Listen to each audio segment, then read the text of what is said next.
นอนขึ้นก็เลยตั้งจิตใจวนก็เลยตกน้ำตาเสขันใจขันขอเตก็อำเคยลาดออกเคยหมอกบันลองในอกใส่เขา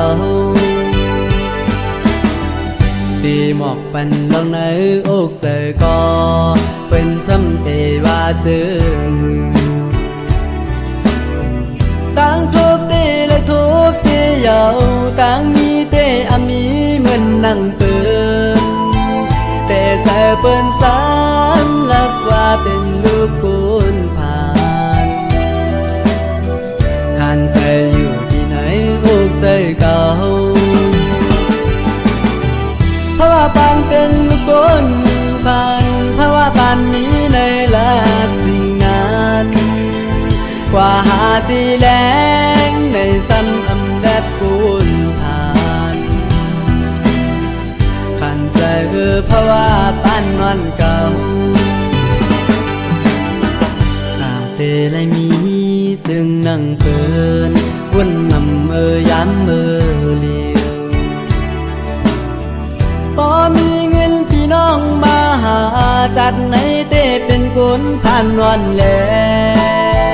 อำหันพาโดยภาวะบานกุนผ่านนอนมองใจเยาที่ยอมใครก่อนหน้า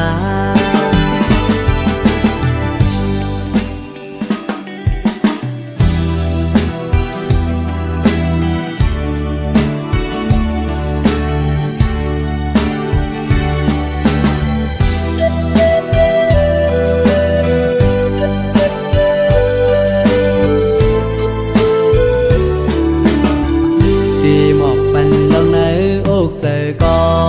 เป็นซ้ำเตว่าจึง